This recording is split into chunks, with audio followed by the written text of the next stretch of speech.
नमस्कार। आकाशवाणी से दोपहर समाचार के साथ मैं कनकलता।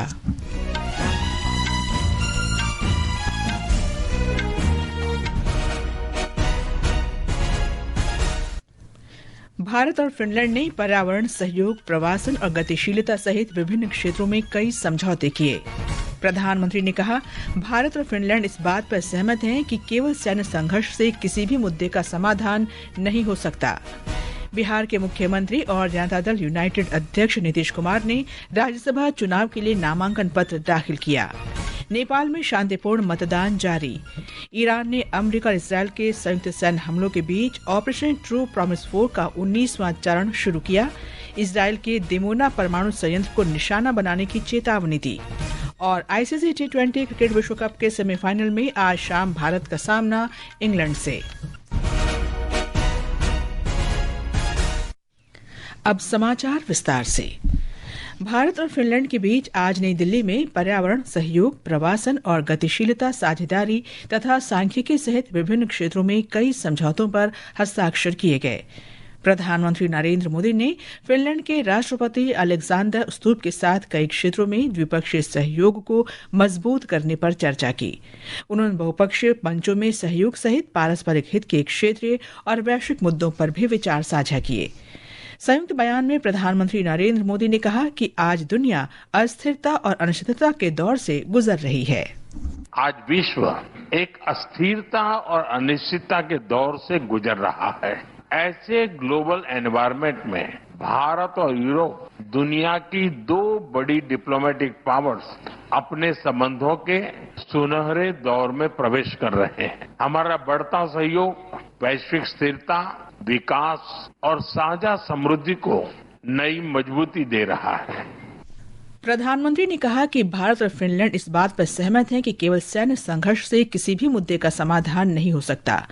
उन्होंने कहा कि भारत और फिनलैंड कानून के शासन, संवाद और कूटनीति में विश्वास रखते हैं। श्री मोदी ने उल्लेख किया कि भारत यूरोपीय संघ के बीच ऐतिहासिक मुक्त व्यापार समझौते से भारत और फिनलैंड के बीच व्यापार, निवेश तथा तकनीकी सहयोग और मजबूत होगा। 2026 की शुरुआत में ऐतिहासिक Bharat European union free trade agreement हुआ। ये एग्रीमेंट भारत और फिनलैंड के बीच ट्रेड, इन्वेस्टमेंट और टेक्नोलॉजी सहयोग को और प्रबल करेगा। डिजिटल टेक्नोलॉजी, इंफ्रास्ट्रक्चर और सस्टेनेबिलिटी जैसे क्षेत्रों में भारत और फिनलैंड महत्वपूर्ण साझेदार हैं। फिनलैंड के राष्ट्रपति अलेक्जेंडर स्तुप ने कहा कि भारत विश्व के सबसे बड़े लोकतंत्रों में से एक है और विश्व की सबसे तेजी से बढ़ती अर्थव्यवस्थाओं में से एक है। मुझे कहना होगा कि जब आप यह कहते हैं कि आप यहाँ दो बड़ी लोकतांत्रिक देशों के रूप में खड़े हैं, तो मैं आपकी कूटनीतिक क्षमता को सलाम करता हूँ। इसका मुख्य संदेश है कि हम समान मूल्यों को साझा करते हैं। मैं आपके नेतृत्व के लिए आपको बधाई भी देना चाहूँगा। भारत स्पष्ट रूप से दुनिया के सबसे बड़े और सबसे प्रभावशाली देशों में से एक है और दुनिया का सबसे बड़ा लोकतंत्र है। अब भारत यूरोप का एक महत्वपूर्ण रणनीतिक साझेदार बन चुका है। फिनलैंड के राष्ट्रपति 4 दिन की राजकीय यात्रा पर कल नई दिल्ली पहुंचे। वे राष्ट्रपति भवन में राष्ट्रपति द्रौपदी मुर्मू से मुलाकात करेंगे। वे उपराष्ट्रपति सीपी राधाकृष्णन से भी मिलेंगे। राष्ट्रपति स्तुप आज शाम राष्ट्रीय राजधानी में आयोजित होने वाले 11वें रायसीना डायलॉग 2026 में मुख्य अतिथि और प्रमुख वक्ता के रूप में शामिल होंगे। विदेश मंत्री डॉक्टर एस जयशंकर ने आज सुबह नई दिल्ली में राष्ट्रपति स्तूप से मुलाकात की। सोशल मीडिया पोस्ट में डॉक्टर जयशंकर ने विश्वास व्यक्त किया कि फिनलैंड के राष्ट्रपति और प्रधानमंत्री नरेंद्र मोदी की मुलाकात से भारत फिनलैंड संबंध और मजबूत होंगे। प्रधानमंत्री नरेंद्र मोदी आज शाम नई दिल्ली में 11वें रायसीना डायलॉग का उद्घाटन करेंगे। रायसीना डायलॉग भू राजनीति और भू अर्थव्यवस्था पर भारत का प्रमुख सम्मेलन है, जो अंतर्राष्ट्रीय समुदाय के सामने आने वाली सबसे चुनौतीपूर्ण समस्याओं के समाधान के लिए प्रतिबद्ध है। ब्यौरा हमारे संवाददाता से। रायसीना डायलॉग भारत का एक प्रमुख सम्मेलन है जो साल 2016 से हर वर्ष नई दिल्ली में आयोजित किया जाता है। 3 दिनों तक चलने वाले इस सम्मेलन के दौरान 110 देशों के लगभग 2700 प्रतिभागी हिस्सा लेंगे। इनमें मंत्री, पूर्व राष्ट्राध्यक्ष और पूर्व सरकार के प्रमुख, सांसद, सैन्य कमांडर और उद्योग जगत के प्रमुख लोग शामिल होंगे। संवाद के दौरान प्रतिभागी 6 प्रमुख विषयों पर अलग अलग सत्र में चर्चा करेंगे। इस सम्मेलन में वैश्विक नेता, नीति निर्माता और विशेषज्ञ अंतर्राष्ट्रीय चुनौतियों और रणनीतिक सहयोग जैसे महत्वपूर्ण मुद्दों पर विचार विमर्श करेंगे। दीपेंद्र कुमार, आकाशवाणी समाचार, दिल्ली। रायसीना डायलॉग 2026 के 11वें संस्करणों में भाग लेने के लिए श्रीलंका के विदेश मंत्री विजिथा हेरथ आज नई दिल्ली पहुंचे। विदेश मंत्रालय के प्रवक्ता रणधीर जायसवाल ने सोशल मीडिया पोस्ट में कहा कि भारत और श्रीलंका के बीच घनिष्ठ और बहुआयामी साझेदारी है जो आपसी संबंधों पर गहराई से आधारित है। सेशल्स के विदेश मंत्री बैरी फॉरे और मॉरिशस के विदेश मामलों, क्षेत्रीय एकीकरण और अंतर्राष्ट्रीय व्यापार मंत्री धनंजय रामफुल भी रायसीना डायलॉग में भाग लेने के लिए भारत पहुंच चुके हैं। ये समाचार हमारी वेबसाइट www.newsonair.gov.in और हमारे न्यूज ऑन एआईआर ऐप पर भी उपलब्ध हैं। दोपहर समाचार में आपका फिर स्वागत है। बिहार के मुख्यमंत्री और जनता दल यूनाइटेड अध्यक्ष नीतीश कुमार ने आज राज्यसभा चुनाव के लिए नामांकन पत्र दाखिल किया। नामांकन पटना स्थित बिहार विधानसभा में सचिव के समक्ष दाखिल किया गया। इससे पहले मुख्यमंत्री ने सोशल मीडिया पोस्ट में राज्यसभा चुनाव के लिए अपनी उम्मीदवारी की घोषणा की थी। एक रिपोर्ट।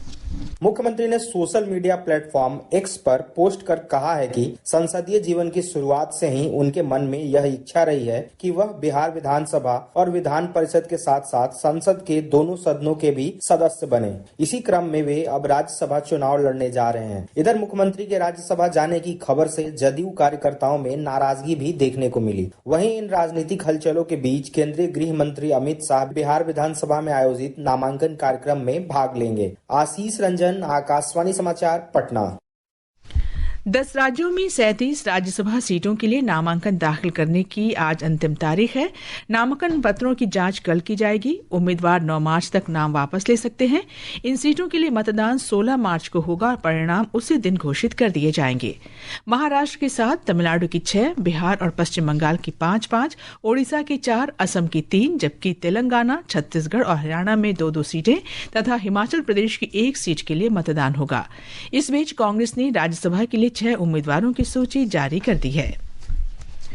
गृहमंत्री अमित शाह ने आज नई दिल्ली में 4 डिजिटल उपकरणों का शुभारंभ किया। इस अवसर पर उन्होंने वर्ष 2027 की जनगणना के लिए महिलाओं और पुरुषों के प्रत्येक शुभंकर, प्रगति और विकास का औपचारिक अनावरण किया।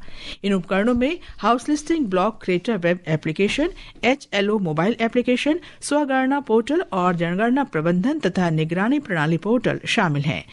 गृह मंत्रालय ने कहा कि उन्नत कंप्यूटिंग विकास केंद्र ने देश भर में गणना कार्यों को सुगम बनाने के लिए ये उन्नत डिजिटल प्लेटफॉर्म विकसित किए हैं। इस बीच भारतीय जनता पार्टी के उम्मीदवार संजय भाटिया ने आज हरियाणा में राज्यसभा चुनाव के लिए नामांकन दाखिल किया। इस मौके पर हरियाणा के मुख्यमंत्री नायब सिंह सैनी भी मौजूद थे। पानीपत निवासी संजय भाटिया को संगठनात्मक राजनीति का लंबा अनुभव है। कांग्रेस ने कर्मवीर सिंह बौद्ध को राज्यसभा उम्मीदवार बनाया है। भारत ने डिजिटल समावेशन के लिए उपकरणों और सेवाओं के उपयोग में अंतर को कम करने और उनकी किफायती उपलब्धता सुनिश्चित करने का आह्वान किया है।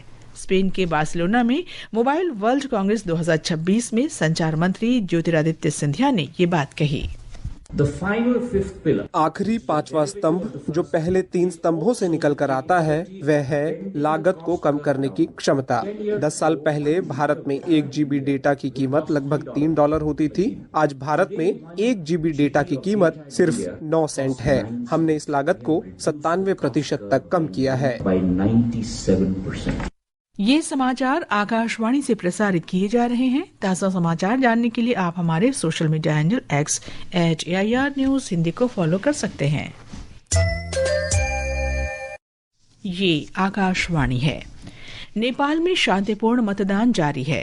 प्रधानमंत्री सुशीला कार्की ने अपना वोट डालने के बाद पत्रकारों से बातचीत में चुनाव के उत्साहपूर्ण संचालन पर प्रसन्नता व्यक्त की। अन्य राजनीतिक नेताओं में राष्ट्रीय स्वतंत्रता पार्टी आरएसपी के रवि लामिछाने ने चूचे पार्टी में और आरएसपी के प्रधानमंत्री पद के उम्मीदवार बालेन ने तिनकुने में अपना वोट डाला। ब्यौरा हमारी संवाददाता से। आज नेपाल में दोपहर तक 18% मतदान हुआ। पूरे नेपाल में कड़ी सुरक्षा के बीच शांतिपूर्ण ढंग से मतदान चल रहा है। प्रत्येक मतदाता को 2 मतपत्र मिल रहे हैं। पहला मतपत्र फर्स्ट पास द पोस्ट चुनाव के लिए है और दूसरा मतपत्र आनुपातिक प्रतिनिधित्व प्रणाली के लिए दिया जा रहा है। फर्स्ट पास द पोस्ट प्रणाली के माध्यम से मतदाता अपने निर्वाचन क्षेत्र में नेतृत्व करने के लिए उम्मीदवार को चुनते हैं और प्रोपोर्शनल प्रणाली के तहत मतदाता उस राजनीतिक दल पर मुहर लगाते हैं जिसको वो देश के केंद्र में नेतृत्व करते हुए देखना चाहते हैं। श्वेता सिंह, आकाशवाणी समाचार, काठमांडू। ईरान ने कहा है कि अगर इजरायल और अमेरिका ईरान के शासन को समाप्त करने की कोशिश करते हैं तो इजरायल के दिमोना परमाणु संयंत्र को निशाना बनाएगा। एक रिपोर्ट। ईरान की ये चेतावनी इसराइल के विदेश मंत्री इसराइल काट्ज के उस बयान के बाद आई है जिसमें उन्होंने कहा था कि ईरान के नए सर्वोच्च नेता इसराइल के निशाने पर होंगे। ईरान ने इस्लामिक रिवोल्यूशनरी गार्ड कोर द्वारा शुरू किए गए ऑपरेशन ट्रू प्रॉमिस 4 के 19वें चरण के तहत मिसाइल और ड्रोन हमले तेज कर दिए हैं। इसराइली रक्षा बलों ने कहा कि ईरान से इसराइल की ओर कई मिसाइलें दागी गयी। इसराइली रक्षा बलों का कहना है कि उसके रक्षा तंत्र खतरे को रोकने के लिए काम कर रहे हैं और गृह मोर्चा कमान से संबंधित क्षेत्रों में मोबाइल फोन पर सीधे प्रारंभिक निर्देश जारी किए गए हैं। समाचार कक्ष से मैं सरफिरोजी। इस बीच पश्चिम एशिया में संघर्ष और तेज हो गया है। इजरायली रक्षा बलों ने ईरान के बैलिस्टिक मिसाइल बेड़े से जुड़े कई ठिकानों को नष्ट करने का दावा किया है। अमेरिकी वायुसेना ईरान पर लगातार भारी हवाई हमले कर रही है। अमेरिकी केंद्रीय कमान ने कहा कि उनके बलों ने 20 से अधिक ईरानी जहाजों को नष्ट कर दिया है। राष्ट्रपति डोनाल्ड ट्रंप ने कहा है कि ईरान के साथ युद्ध में अमेरिका और इजरायल मजबूत स्थिति में है। हमारी स्थिति मजबूत है और उनका नेतृत्व तेजी से खत्म हो रहा है। मैं कह सकता हूं कि ये जबरदस्त प्रगति है। उनकी मिसाइलें तेजी से नष्ट की जा रही हैं। उनके लॉन्च सिस्टम भी खत्म किए जा रहे हैं। वे अपने पड़ोसियों पर हमला कर रहे हैं। कुछ मामलों में वे अपने सहयोगियों पर भी हमला कर रहे हैं। इजरायल की वायुसेना ने ईरान पर फिर हमले किए। इजरायल के रक्षा बलों ने तेहरान में ईरानी शासन के बुनियादी ढांचे को निशाना बनाया। इससे पहले इजरायल की वायुसेना ने ईरान के इस्फहान और काम में मिसाइल लॉन्चर और रक्षा प्रणाली पर हमला किया था। इजरायल ने लेबनान में कई कमान केंद्रों पर भी हमले किए। उसका कहना है कि इनमें से एक केंद्र का इस्तेमाल हिजबुल्लाह की वायु इकाई कर रही थी। श्रीलंका की नौसेना ने ईरान के नौसेना पोत आइरिस देना के 84 नाविकों के शव बरामद कर लिए हैं। ये पोत श्रीलंका के दक्षिण में समुद्र में अमेरिकी पनडुब्बी हमले के बाद डूब गया था। ये घटना हिंद महासागर में श्रीलंका की समुद्री सीमा से परे अंतर्राष्ट्रीय जल क्षेत्र में घटी। नौसेना अधिकारियों ने बताया है कि लापता लोगों की तलाश के लिए खोज अभियान जारी है। इस बीच श्रीलंका की सरकार ने कहा है कि उसकी समुद्री सीमा के पास एक और ईरान के पोत का पता चला है, लेकिन यह उसके जल क्षेत्र में मौजूद नहीं है। कैबिनेट प्रवक्ता और मंत्री डॉक्टर नलिंदा जयतिस्मा ने आज संसद को बताया कि यह पोत वर्तमान में श्रीलंका की समुद्री सीमा के निकट विशिष्ट आर्थिक क्षेत्र में है। उपराष्ट्रपति सीपी राधाकृष्णन ने आज कर्नाटक के बेलगावी जिले के चिक्कोडी तालुक के यदूर स्थित वीरभद्रेश्वर मंदिर के जीर्णोद्धार किए गए राजगोपुरा का उद्घाटन किया। उन्होंने मंदिर में भगवान शिव के महाकुंभ अभिषेक में भी भाग लिया। आईसीसी T20 क्रिकेट विश्व कप का दूसरा सेमीफाइनल मुकाबला आज भारत और इंग्लैंड के बीच होगा। ये मैच मुंबई के वानखेड़े स्टेडियम में शाम 7 बजे से खेला जाएगा। पहले सेमीफाइनल में कल रात न्यूजीलैंड ने दक्षिण अफ्रीका को 9 विकेट से हरा दिया।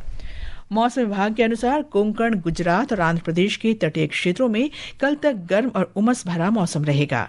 इस सप्ताह उत्तर पश्चिम भारत के कुछ हिस्सों में अधिकतम तापमान सामान्य से 4 से 6 डिग्री सेल्सियस से अधिक रहने की संभावना है। अगले 4 दिन में देश के मध्य भागों में अधिकतम तापमान में 2 से 3 डिग्री सेल्सियस की वृद्धि की उम्मीद है। अंत में मुख्य समाचार एक बार फिर। भारत और फिनलैंड ने पर्यावरण सहयोग, प्रवासन और गतिशीलता सहित विभिन्न क्षेत्रों में कई समझौते किए। प्रधानमंत्री ने कहा, भारत और फिनलैंड इस बात पर सहमत हैं कि केवल सैन्य संघर्ष से किसी भी मुद्दे का समाधान नहीं हो सकता। बिहार के मुख्यमंत्री और जनता दल यूनाइटेड अध्यक्ष नीतीश कुमार ने राज्यसभा चुनाव के लिए नामांकन पत्र दाखिल किया। नेपाल में शांतिपूर्ण मतदान जारी। ईरान ने अमेरिका और इजरायल के संयुक्त सैन्य हमलों के बीच ऑपरेशन ट्रू प्रॉमिस 4 का 19वां चरण शुरू किया। इजरायल के दिमोना परमाणु संयंत्र को निशाना बनाने की चेतावनी दी। और आईसीसी T20 क्रिकेट विश्व कप के सेमीफाइनल में आज शाम भारत का सामना इंग्लैंड से। इसके साथ ही दोपहर समाचार का ये अंक समाप्त हुआ। नमस्कार।